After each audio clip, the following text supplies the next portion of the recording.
Bismillahirrahmanirrahim. Assalamualaikum warahmatullahi wabarakatuh. Alhamdulillahil qawi sultanu al-wadihil burhanu al-mabsuti fil wujudi karamuhu wa ihsanu. Ta'ala majduhu wa azuma syanu. Khalaqal khalqa li hikmah wa tawa 'alaiha ilmah. Ashhadu an la ilaha illallah wahdahu la syarika lah. Wa ashhadu anna Muhammadan abduhu wa rasuluhu la nabiyya wa la rasula ba'dah. Allahumma fassalli wa sallim wa barik wa azzim wa syarif wa karim ala habibina wa syafi'ina wa qurrati a'yunina wa maulana Muhammadin wa ala alihi wa sahbihi ajma'in, amma ba'd. Fa ya ibadallah, usikum wa iyaya bittaqwallah wa ta'atihi faqad fazal muttaqun. Qala Allah Ta'ala fi muhkami tanzilih, a'udzu billahi minasy syaithanir rajim. Ya ayyuhalladzina amanu taqullaha haqqa tuqatih wa la tamutunna illa wa antum muslimun. Wa qala Rasulullah sallallahu alaihi wasallam, ittaqillaha haitsuma kunta wa atbi'is sayyi'atal hasanata tamhuha wa khaliqin nasa bi khuluqin hasanin. Ma'asyiral muslimin wa zumratal mu'minin, jamaah salat Jumat Masjid As-Salam yang dimuliakan Allah Subhanahu wa taala. Kembali kita panjatkan puja dan puji syukur kepada Allah Subhanahu wa taala atas limpahan rahmat karunia serta nikmatnya, wabil khusus nikmat iman, nikmat Islam dan sehat walafiat, sehingga kita dapat melaksanakan ibadah mahdoh, yaitu sholat Jum'ah berjamaah pada siang hari ini. Besar harapan ibadah kita saat ini dan umumnya dari bangun tidur sampai kita tidur kembali senantiasa diterima dan diri Allah Subhanahu wa taala. Amin ya rabbal alamin. Salawat seiring salam semoga tercurah keharibaan alam insan budiman manusia pilihan, Nabi akhir zaman, Nabi mulia yang dimuliakan oleh Zat yang maha mulia, Nabi agung yang diagungkan oleh Zat yang maha agung, yaitu baginda Nabi besar Muhammad sallallahu alaihi wasallam beserta keluarga, sahabat dan pengikutnya. Mudah-mudahan kelak kita mendapatkan syafaat beliau di yaumil kiamah nanti. Hadirin Allah Subhanahu wa taala, kembali khatib berwasiat khususnya untuk diri khatib dan umumnya untuk jamaah sekalian. Marilah sama-sama kita tingkatkan kualitas iman dan takwa kepada Allah Subhanahu wa taala. Karena dengan iman dan takwa kita akan selamat dan bahagia di dunia maupun di akhirat. Jika tiap hari adalah hari yang baik, maka hari Jumat adalah penghulu hari yang terbaik. Jika tiap pekan adalah pekan yang baik, maka 10 hari di bulan Zulhijjah dan 10 hari di pekan terakhir bulan Ramadan adalah pekan yang terbaik. Jika tiap bulan adalah bulan yang baik, maka bulan Muharram, Rajab, Zulqa'dah dan Zulhijjah adalah penghulunya bulan. Jika tiap tahun adalah tahun yang baik, maka ada satu tahun yang sangat mulia, yaitu tahun di mana dilahirkannya baginda Rasulullah sallallahu alaihi wasallam yang disebut dengan Amul Fil, tahun gajah. Kenapa disebut tahun terbaik? Karena disitulah Rasulullah manusia mulia dilahirkan, sehingga syariat Islam, umat Islam ada sampai saat ini. Bayangkan ketika itu tahun di mana pasukan gajah yang dipimpin oleh Raja Abraha ingin menghancurkan kiblat yang menjadi ikon dan kiblat umat-umat terdahulu yang beragama tauhid, yang mengesahkan Allah Subhanahu wa taala, di mana kiblat itu sudah ada sejak zaman Nabi Adam. Tapi dengan izin Allah, Allah kirimkan burung ababil untuk memusnahkan pasukan gajah. Pasukan gajah yang sangat hebat bisa takluk dengan rombongan dan pasukan burung. Oleh sebab itu, tahun gajah, tahun di mana dilahirkannya Rasulullah, menjadi tahun mulia, tahun terbaik, karena Rasulullah Shallallahu Alaihi Wasallam dilahirkan. Maka selayaknya bagi umat Muslim, bagi umat Rasulullah, kita patut bersyukur karena Allah mengirimkan sosok manusia yang mulia ke muka bumi ini. Bahkan kemuliaan kelahiran baginda Rasulullah bukan saja dirasakan oleh umat Islam, tapi dirasakan oleh orang kafir. Siapa contohnya? Contohnya adalah paman Nabi Muhammad sendiri yang bernama Abu Lahab. Ketika kelahiran Rasulullah, Abu Lahab senang, gembira, sehingga beliau memerdekakan budaknya yang bernama Suwaibah Aslamiyah. Saking senangnya kelahiran keponakannya.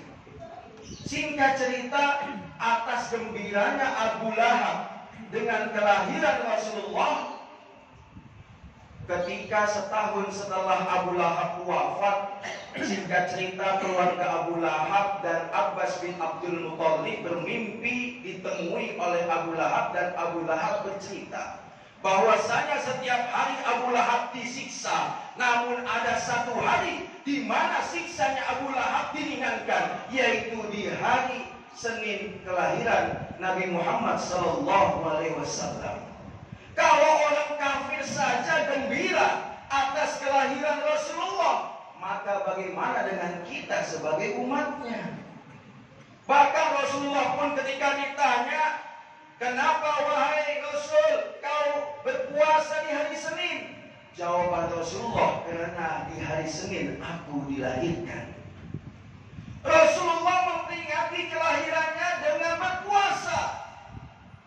Maka kalau kita memperingati kelahiran diri kita, kalau kita memperingati kemerdekaan bangsa kita, kalau kita memperingati hari kesaktian Pancasila, maka lebih pantas, lebih elok lagi kalau kita juga memperingati dan bersenang bahagia atas kelahiran makhluk agung yaitu Rasulullah Sallallahu Alaihi Wasallam.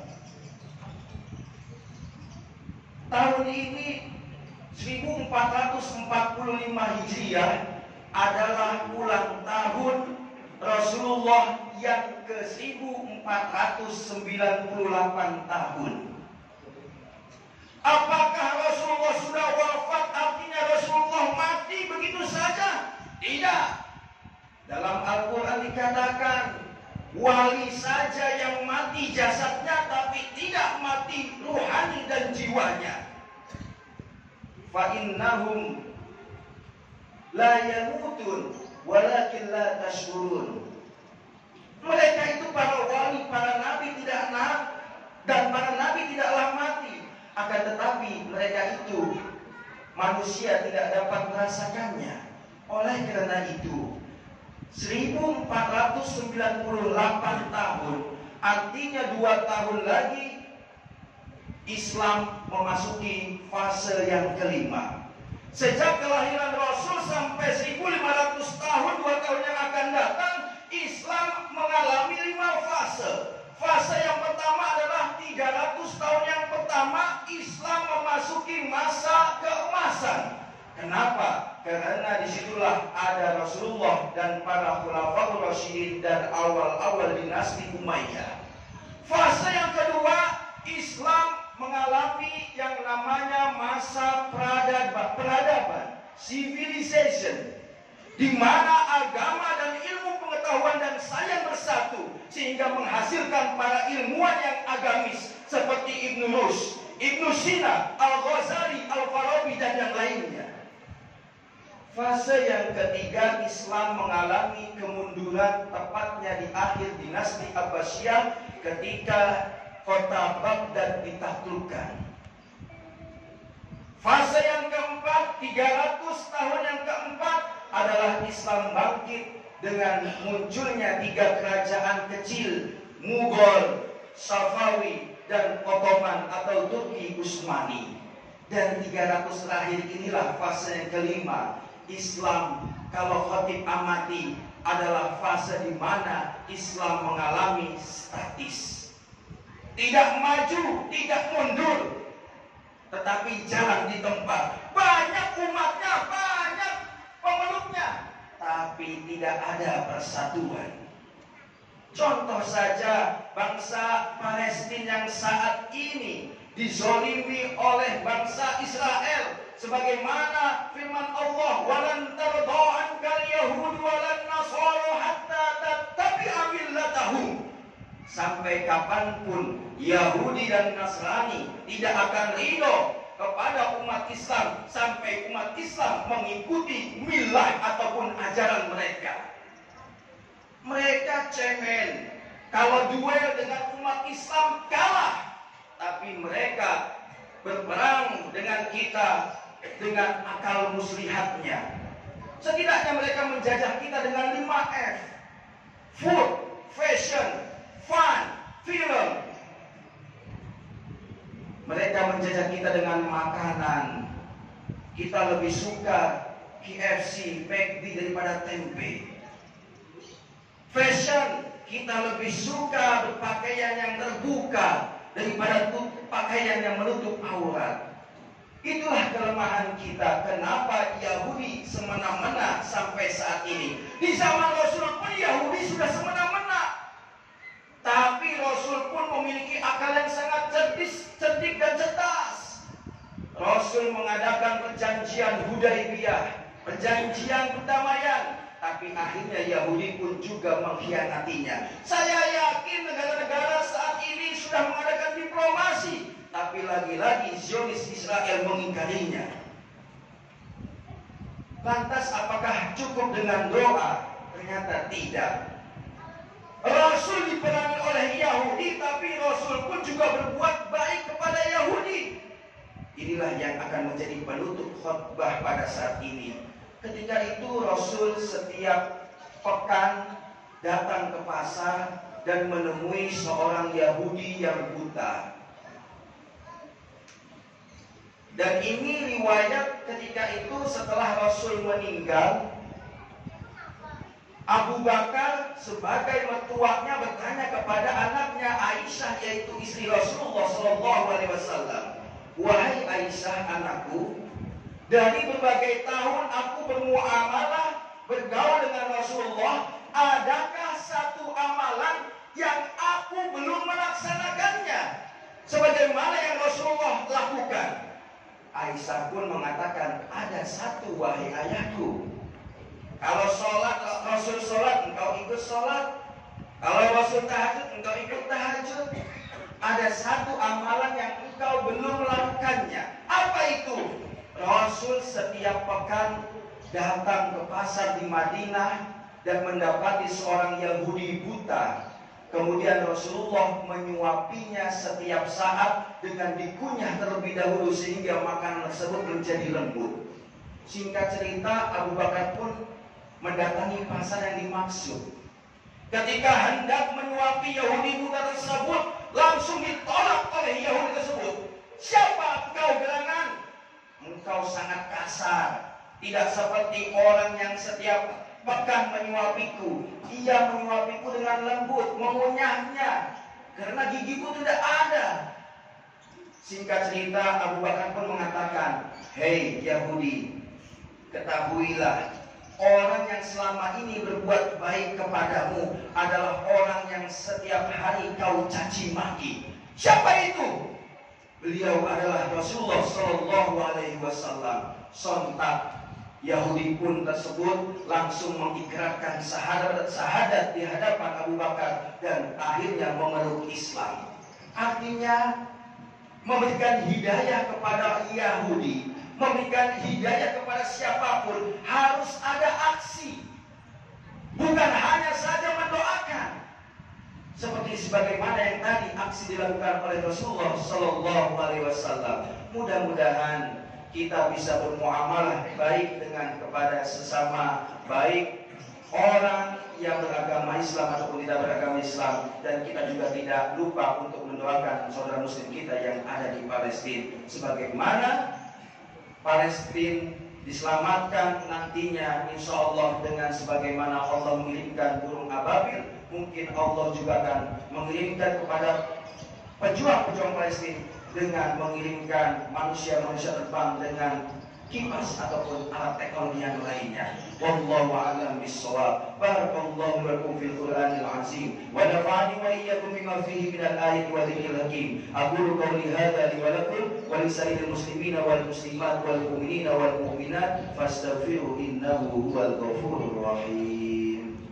Allahumma salli ala sayyidina Muhammad wa ala ali sayyidina Muhammad. Alhamdulillahirabbil alamin wa bihi nasta'inu ala umurihi rabbin wassalatu wassalamu ala asyrafil anbiya'i wal mursalin wa ala alihi wa sahbihi ajma'in. Asyhadu an la ilaha illallah wa la syarika lah wa asyhadu anna Muhammadan abduhu wa rasuluh. Allahumma shalli ala sayyidina Muhammad wa ala alihi wa sahbihi ajma'in. Amma ba'du fa ya ibadallah usikum wa iyaya bitaqwallahi wa ta'atihi faqad fazal muttaqun. Qala Allah ta'ala fi muhkamit tanzil a'udzu billahi minasyaitonir rajim. Ya ayyuhalladzina amanu taqullaha wa qulu qawlan sadida yuslih lakum a'malakum wa yaghfir lakum dhunubakum wa may yuti'illaha wa rasulahu faqad faza fawzan 'azima. Wa qala aidan innallaha wa malaikatahu yusholluna 'alan nabi ya ayyuhalladzina amanu shallu 'alaihi wa sallimu taslima. Allahumma shalli 'ala sayyidina Muhammad wa 'ala ali sayyidina Muhammad kama shallaita 'ala sayyidina Ibrahim wa 'ala ali sayyidina Ibrahim wa barik 'ala sayyidina Muhammad wa 'ala ali sayyidina Muhammad kama barakta 'ala sayyidina Ibrahim wa 'ala ali sayyidina Ibrahim fil 'alamin innaka Hamidum Majid. Wa sallallahu 'ala khulafa'ir rasyidin sayyidina Abi Bakr wa Umar wa Utsman wa 'Ali wa anna ma'hum fi birahmatika ya arhamar rahimin. Allahumma ighfir lil mu'minina wal mu'minat wal muslimina wal muslimat al ahya'i minhum wal amwat. Allahumma a'inna 'ala dzikrika wa syukrika wa husni ibadatik. Allahumma inna nas'aluka al-huda wat tuqa wal 'afafa wal ghina. Rabbana hab lana min azwajina wa dhurriyyatina qurrata a'yun waj'alna lil muttaqina imama. Rabbana atina fid dunya hasanah wa fil akhirati hasanah wa qina 'adzabannar. Walhamdulillahi rabbil alamin. Ibadallah innallaha ya'muru bil 'adli wal ihsan wa ita'i dzil qurba wa yanha 'anil fahsya'i wal munkari wal baghi. Ya'izukum la'allakum tadhakkarun. Faladzikrullahi akbar. Aqimish shalah.